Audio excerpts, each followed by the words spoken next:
Hello guys, तो इस video में हम आपके लिए साइंस के chapter number 4 carbon and it's compounds, carbon और उसकी यौगिक के इंपॉर्टेंट क्वेश्चन लेकर आए हैं। बहुत सारे स्टूडेंट्स को ये चैप्टर हार्ड लग रहा था और उन्हें समझ में नहीं आ रहा था कि बोर्ड के लिए क्या पढ़ा जाए, कैसे इस चैप्टर को कंप्लीट किया जाए। तो इस वीडियो में सिर्फ ये 10 क्वेश्चन अगर आप कर लेंगे तो आपका चैप्टर पूरी तरीके से कंप्लीट हो जाएगा। तो वीडियो को पूरा जरूर देखिए। First of all basic carbon के बारे में, जो कि कार्बन की वैलेंसी और परमाणु क्रमांक, ये आपको दो चीज़ें याद रखनी है। हो सकता है कि आपसे एमसीक्यू में पूछ ले।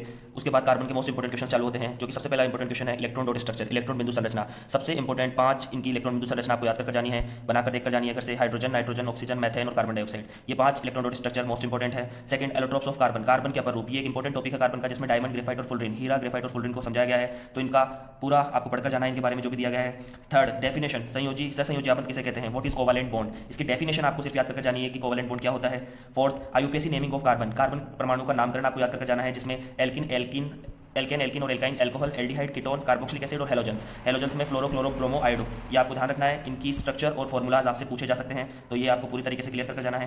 फिफ्थ क्वेश्चन में आपसे बेंजीन की संरचना, बेंजीन का फॉर्मूला आपसे पूछा जा सकता है। फॉर्मेल्डिहाइड, मैथेनॉल, ये एक इंपॉर्टेंट रहने वाला है, बच्चों को नहीं पता होता कि फॉर्मेल्डिहाइड या मैथेनॉल क्या होता है, तो ये आपको बनाकर देखकर जाना है, या अपने टीचर से पूछ लीजिएगा कि फॉर्मेल्डिहाइड क्या होता है, इसका formula. Next, what is homologous series, ये एक हिडन जेम इसे भी आप कह सकते हैं कि ये पता नहीं चलता, बच्चे समझ नहीं पाते कि ये क्या टॉपिक है, समझाती श्रेणी क्या है होमोलॉजस सीरीज, तो इसके बारे में आपको देखकर जाना है। Properties of ethanol and ethanoic acid, ethanol व एथेनोइक अम्लों के गुणधर्म ये आपको याद करके जाने, इनके गलनांक बिंदुओं के बारे में सब कुछ आपको पता करके जाना है। एस्ट्रीकरण, एस्ट्रिफिकेशन, ये पिछले साल बोर्ड का आरबीसी का क्वेश्चन रहा है, तो ये इस साल भी रिपीट होने के चांसेस हो सकते हैं, हो जाए रिपीट हो जाए ना हो, बट ये इंपॉर्टेंट टॉपिक है, तो ये जरूर आपको इसकी डेफिनेशन और पढ़कर जाना है। इसे रिएक्शन क्या होती है, एस्टर्स कैसे बनते हैं, एथेनॉल और एथेनोइक अम्ल, एथेनॉल और एथेनोइक एसिड जब रिएक्ट करते हैं तो एस्टर फॉर्म होते हैं, तो ये इसकी परिभाषा है जो आपको याद करके जानी है।